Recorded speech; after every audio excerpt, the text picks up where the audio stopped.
Students, from today we are going to start with a new lesson, that is lesson number 5, oscillations. Here we are going to discuss in detail about the oscillatory motion of the object and the different concepts, the different physical quantities, velocity, displacement and acceleration of the particle performing the oscillations. So before that we will see what do you mean by periodic motion. So periodic motion is the motion that repeats itself after equal intervals of time. म्हणजे असं motion की that the same movements are repeated again and again. If I consider the example of the needle of the sewing machine, it is performing up and down motion. Okay, so that is the periodic motion. The cradle म्हणजे झोका आहे त्याचं to and fro motion जे आहे that is the example of the periodic motion. त्याच्यानंतर pendulum of the clock आहे त्याचं जे मोशन असेल to and fro motion of the pendulum of the clock that is the periodic motion. Okay, so these are the examples of the periodic motion. Definition काय आहे? The motion that repeats itself after equal intervals of time is called as a periodic motion.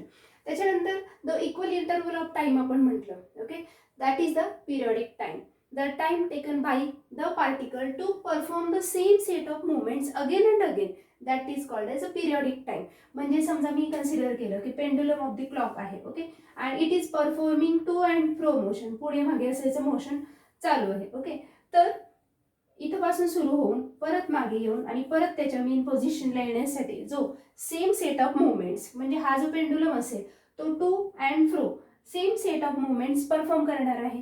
तर time taken for such one movement is called as periodic time. The periodic time is represented by capital T time in seconds. Okay, oscillatory motion म्हणजे काय आहे? तर the object when the object performs to and fro motion about the mean position. The same in this example you can see the object is performing, this pendulum is performing to and fro motion along the mean position. ही त्याची काय आहे? Mean position आहे आणि या मीन पोझिशनच्या पुढे मागे okay with equal distance तो object जो आहे तो काय होतोय? ऑसिलेट होत आहे, म्हणजे it is performing it's motion. That is the oscillatory motion.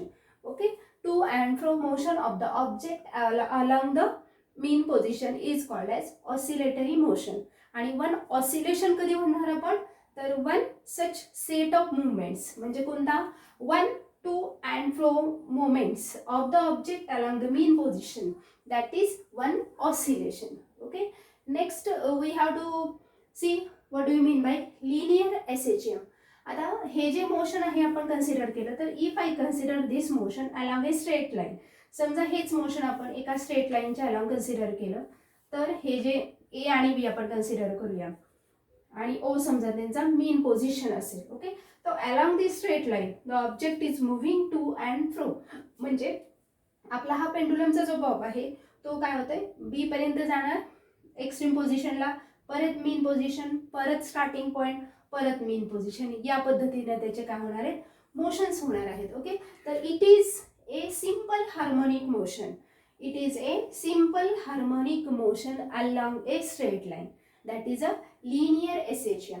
Okay, या लिनियर एसएचएम ची डेफिनेशन आपल्याला इन डिटेल बघायची आहे काय आहे म्हणून. तर for that we will see one experiment आणि from that experiment we will derive the definition for the linear SHM. काय आहे definition of the linear SHM? For that consider A spring. एक स्प्रिंग आपण कन्सिडर करूया आणि that spring is suspended horizontally like this and if I consider this is the mean position of the spring. या स्प्रिंगची ही काय आहे? Mean position आहे. मग समजा ए ही सिच्युएशन आहे केस 1. नेक्स्ट सिच्युएशनला आपण काय केलं तर या स्प्रिंगला आपण थोडंसं आपण काय केलंय? स्ट्रेच केलेलं आहे, म्हणजे याला फोर्स अप्लाय केलाय. ओके, आणि ही त्याच्या मेन पोझिशन पासून एक्स एवढ्या डिस्टन्सवर ही काय झाली आहे? स्प्रिंग डिस्प्लेस झालेली आहे. Okay, so we have displace the spring from its mean position by a distance x. Now what will happen? The internal restoring force of the spring will try to attain the mean position, जी initial position आहे ते attain करण्याचा काय होईल इथं प्रयत्न केला जाईल. ओके, म्हणजे काय होईल, the internal restoring force will act towards the mean position. Okay, म्हणजे इंटरनल रिस्टोरिंग फोर्स काय होतील, they will try to maintain the initial position. Initial कोणती पोझिशन आहे, मीन पोझिशन आहे. ओके, नेक्स्ट ही झाली B position, B situation. Next आपण असं कन्सिडर केलं की we are applying the force किंवा we are compressing the spring. आपण काय केलं, त्या स्प्रिंगला थोडंसं असं कॉम्प्रेस केलेलं आहे. ओके, कॉम्प्रेस केलेलं आहे, so that again this distance from the mean position is, suppose it is also x. Again here what we can observe, when we are compressed, we have compressed that spring, it will try to maintain its mean position, it will try to attain its mean position. या दोन्ही cases वरनं आपण काय सांगू शकतो, तर the internal restoring force of the spring is acting in the opposite direction of the displacement. बघा, पहिला या केसमध्ये, बी या केसमध्ये काय झालं की डिस्प्लेसमेंट कुठे होती, along the positive x direction आपण कन्सिडर करूया, इकडे या डायरेक्शनमध्ये. त्यावेळेला इंटरनल रिस्टोरिंग फोर्स कसे ट्राय होत होते, या डायरेक्शनला, की मीन पोझिशन मेंटेन करण्याचा प्रयत्न केला जात होता. आता इथे काय झालेलं आहे, सी या केसमध्ये displacement is towards the negative x direction, पण त्यावेळेला इंटरनल रिस्टोरिंग फोर्स कसा ऍक्ट होत आहे, towards the positive x direction. Okay, so from this B and C what I can write, the internal restoring force is directly proportional to x. म्हणजे जेवढं आपण maximum displacement करण्याचा प्रयत्न करू तेवढाच maximum internal restoring force act होत आहे. Okay, म्हणजे F is directly proportional to x, पण it is against the direction of displacement. जी डायरेक्शन ऑफ डिस्प्लेसमेंट आहे त्याच्या अगेन्स्ट काय होत आहे, फोर्स ऍक्ट होत आहे. Okay, so if I want to remove this proportionality sign, so F is equal to minus K X. K आपला हा प्रोपोर्शनॅलिटी कॉन्स्टंट आहे. So we got the equation for the force acting on this spring. आणि हा जो experiment आहे याला spring mass oscillator असं म्हणतात. Spring mass oscillator. Okay, so by using this experiment we have obtained the equation F is equal to minus kx. Okay, and this equation defines linear SHM. F is equal to minus kx. हे equation कुठून आलं, तर F was proportional to minus x. Okay, now how I can define linear SHM? Linear SHM is the simple harmonic motion in which the internal restoring force is opposite to the displacement of the particle and it is in the opposite direction. The internal restoring force is directly proportional to the displacement of the particle and it acts in the opposite direction to that of the displacement. F is equal to minus kx. Is it clear?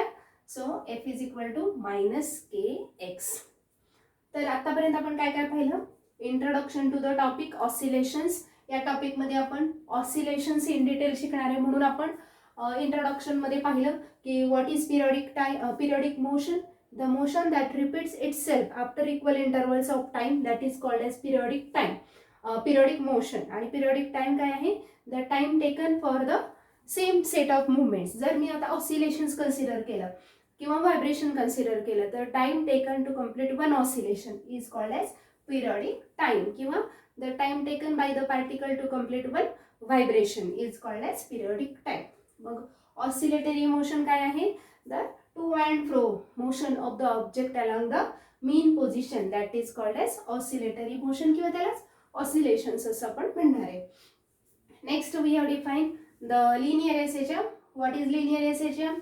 The linear SHM, it is the simple harmonic motion in which the internal restoring force is directly proportional to the displacement of the particle from the mean position and it is in opposite direction. F is equal to minus kx. Okay, so that is the definition of linear SHM. Now we will see what do you mean by what is the differential equation of linear SHM.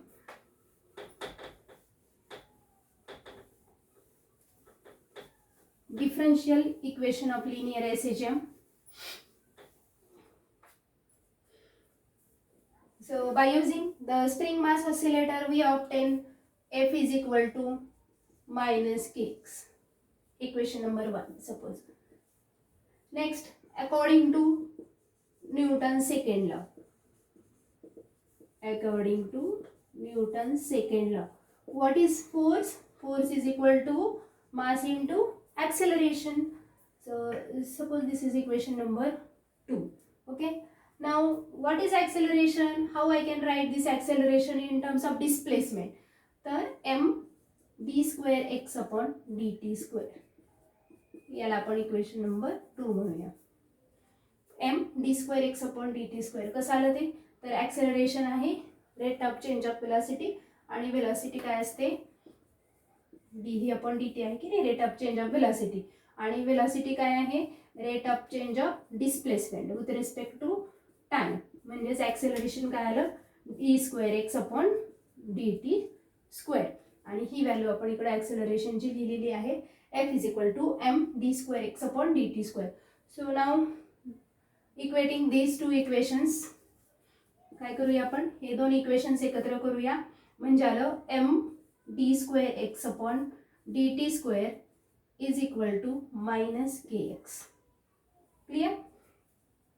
Right hand side इकडे घेऊया आपण m d square x upon dt square plus kx is equal to 0. So from this equation what I can write m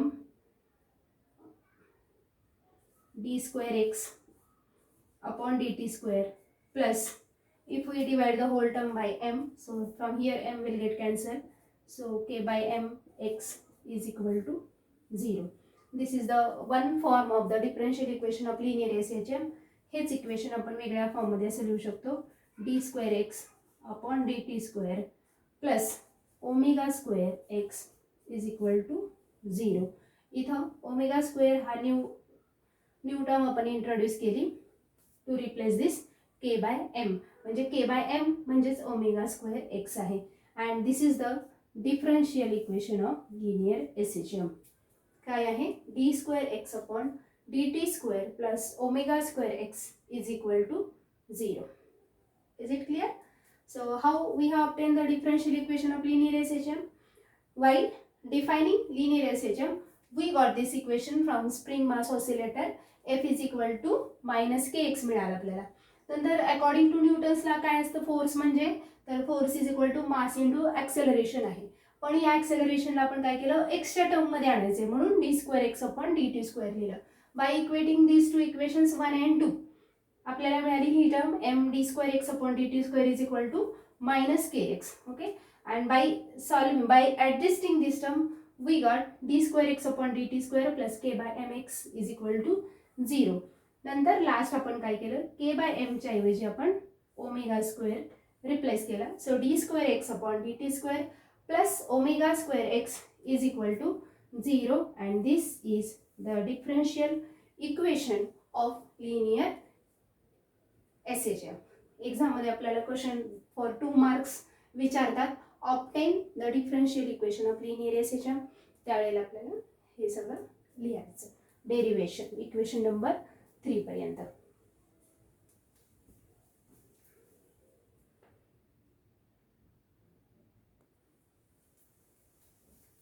Now we will derive the acceleration, velocity and displacement of SHM from the differential equation of linear SHM.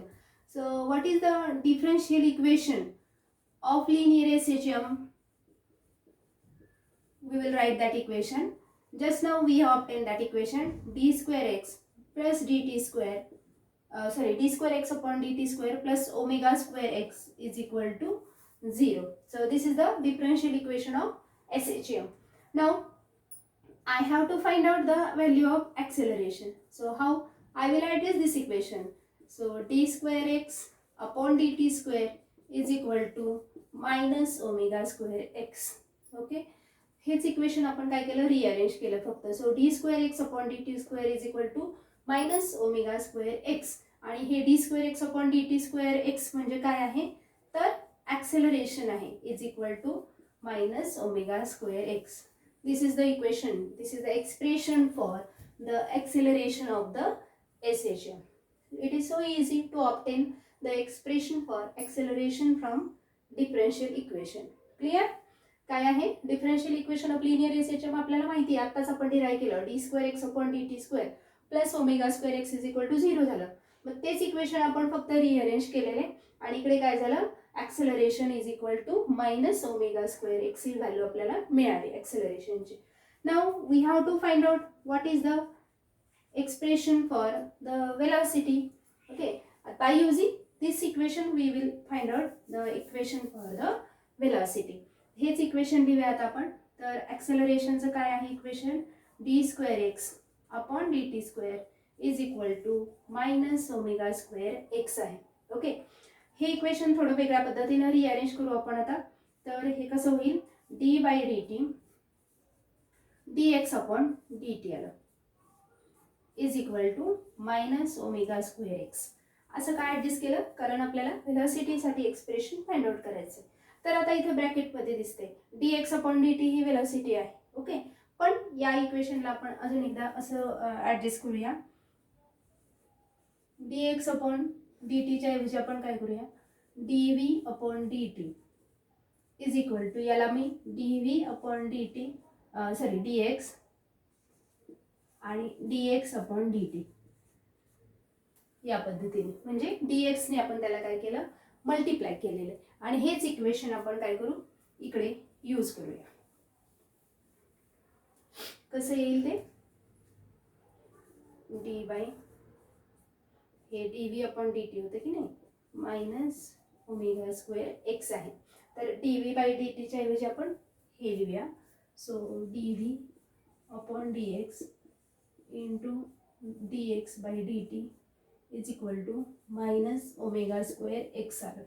Okay, पण आता हे d x upon D T म्हणजे काय आहे, v velocity आहे, into d v is equal to, आता हा d x इकडं नेला, omega square x into d x. Okay, हे आपण फक्त असं ॲडजस्ट का केलं, तर आपल्याला in terms of V term मिळावी म्हणून आपण ते ॲडजस्ट केलेलं आहे. So integrating this equation, integrating या इक्वेशनला आपण काय करूया, इंटिग्रेट करूया. So that we will get the value for v. Integration v d v is equal to minus omega square x d x. Omega constant आहे म्हणून तर आपण इंटिग्रेशन साईनच्या बाहेर घेतलेले आहे. Okay, integration v d v v square by two is equal to minus omega square, integration x d x काय असतं, x square by two plus constant of integration C. Okay, आता ही व्हॅल्यू आपल्याला सीची फाइंड आउट करायची आहे. To find C, सीची value find out करण्यासाठी आपण काय करूया, एक्स्ट्रीम पोझिशन कन्सिडर करूया. एक्स्ट्रीम सिच्युएशन म्हणजे कसं आहे की आपला ऑब्जेक्ट जो आहे it is moving along the mean position, त्याची मीन पोझिशन ओ आहे आणि it is moving along this mean position to and fro. Okay, बी ही त्याची काय आहे, एक्स्ट्रीम पोझिशन आहे आणि हे जे टोटल डिस्प्लेसमेंट किती आहे, एक्स एवढं आहे. ओके, पण हे एक्स म्हणजेच काय आहे, त्याचं ॲम्प्लिट्यूड आहे. Maximum displacement from the mean position किती आहे, तर ए ॲम्प्लिट्यूड आहे. ओके, मग आपण एक्स्ट्रीम पोझिशनला जेव्हा माझा ऑब्जेक्ट येईल त्यावेळेला त्याचं डिस्प्लेसमेंट एक्स हे किती असतं, ए. मग तो बी या ठिकाणी असू शकेल किंवा ए या ठिकाणी पण असू शकेल, म्हणजे प्लस ऑर मायनस ए. म्हणजे ज्यावेळेला मला सीची व्हॅल्यू फाइंड आउट करायची असेल त्यावेळेला मी एक्स्ट्रीम पोझिशन कन्सिडर करणार की ज्या वेळेला एक्सची व्हॅल्यू प्लस ऑर मायनस ए असेल आणि त्यावेळेला वेलॉसिटी किती आहे, 0 आहे. तो ऑब्जेक्ट समजा आपण पेंडुलम जरी कन्सिडर केला तर तो ऑसिलेशन्स परफॉर्म करत असताना, to and fro oscillations perform करत असताना जेव्हा तो एक्स्ट्रीम पोझिशनला जाईल स्टॉप होईल, परत मागे येईल, स्टॉप होईल, म्हणजे एक्स्ट्रीम पोझिशनला वेलॉसिटी किती आहे, 0 आहे. Okay, to substitute this two values in this equation. v ची व्हॅल्यू 0 आहे म्हणून 0 आलं, is equal to minus omega square. एक्सच्या ऐवजी काय आलं आता इकडे आपलं ए स्क्वेअर डिव्हायडेड बाय 2 आणि प्लस सी. मग याच्यावरून आपल्याला सी ची व्हॅल्यू मिळेल.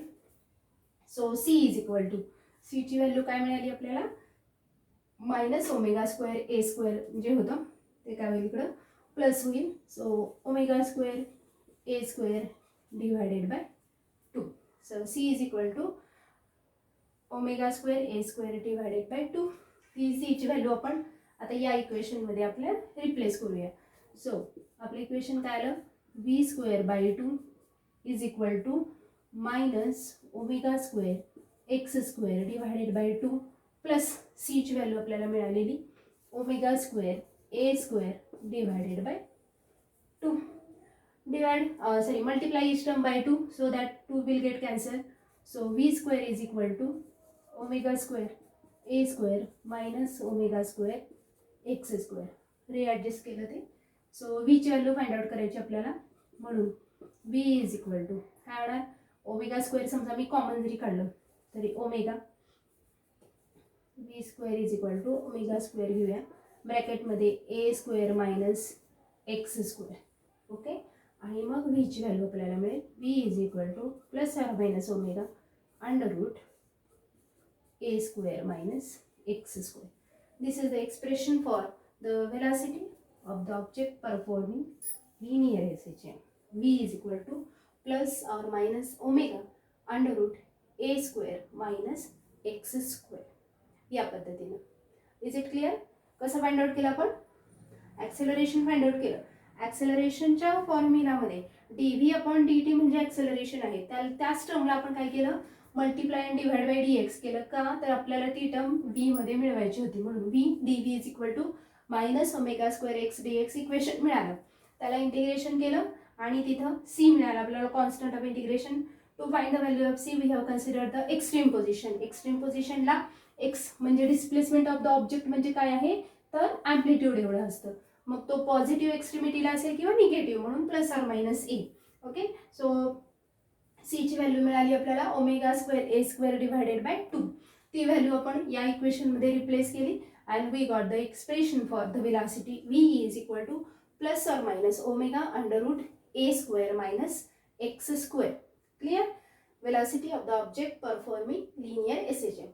Now we have to find out what is the expression for the displacement of the particle performing linear SHM. याच velocityच्या expression वरून आपण आता displacementचं equation derive करणार आहे. Now how? For that consider the equation for the velocity. Equation of the velocity काय आहे ते consider करा. त्याच्यावरून आपण आता equation for displacement find out करणार आहे. So to find the displacement consider the equation for the velocity. Now I will consider the magnitude only under root a square minus x square. आता इथे displacement म्हणजे एक्सची value find out करायची. Now what is v? V म्हणजे काय असतं rate of change of displacement with respect to time under root A square minus x square. या इक्वेशनला रिअरेंज करा. एक्सच्या टर्म्स एकत्र आणि बाकीच्या टर्म्स एका बाजूला घेऊया म्हणजे D X divided by under root A square minus x square is equal to omega D T आलं. Okay, so integrate this equation. Again integrating this equation you will get कसं मिळेल आपल्याला integration dx under root A square minus x square is equal to integration omega D T. आता इकडं आपल्याला omega D T आपली R H S आहे. Okay, so मॅथमॅटिक्समध्ये आपल्याला रूल माहिती आहे की sine inverse of X upon A ची व्हॅल्यू इंटिग्रेशन डी एक्स असते.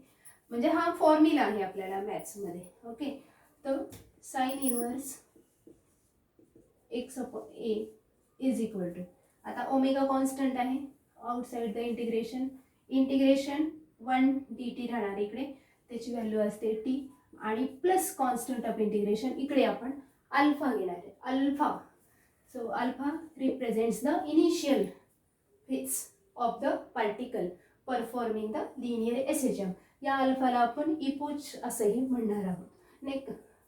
पुढे आपण याची डेफिनेशन पाहणार आहोत काय ते. मग आता आपल्याला एक्सची व्हॅल्यू फाइंड आउट करायची म्हणून हे साइन इनव्हर्स घालवायचं आपल्याला. म्हणून X upon A is equal to sine omega T plus alpha.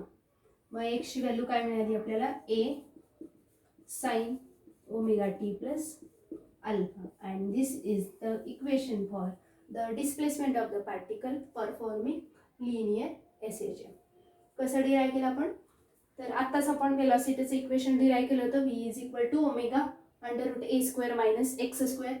त्याच इक्वेशनमध्ये काय केलं आपण, व्हीच्या ऐवजी d x upon D t rate of change of displacement with respect to time value replace केली. ते इक्वेशन ॲज इट इज एक्सच्या टर्म एकत्र घेतल्या, कॉन्स्टंट टर्म एका बाजूला घेतल्या, इंटिग्रेशन केलं.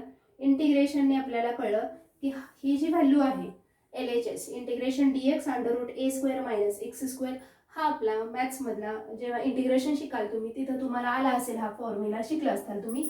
It is nothing but sine inverse of X upon A. मग ती व्हॅल्यू आपण लिहिली इकडे, sine inverse of X upon A is equal to integration. आता हे काय आहे, ओमेगा कॉन्स्टंट आहे म्हणून आपण इंटिग्रेशन साइनच्या बाहेर घेऊ शकतो. रिमेनिंग टर्म डी टी आहे, डी टी तर काहीच नाही म्हणजे 1 असतं नाही का. तो ओमेगा इंटिग्रेशन डी टी म्हणजे ओमेगा टी आणि constant of integration alpha. Alpha initial phase represent करेल, त्याला इपोच असं म्हणणार आहे आपण, epoch of SHM. So sine inverse remove करायचं आपल्याला म्हणून X upon A is equal to sine omega T plus alpha केलं. मला एक्सची व्हॅल्यू पाहिजे आहे, what is X, displacement of the particle performing SHM. मग एक्सची व्हॅल्यू मिळाली आपल्याला A sine omega T plus alpha.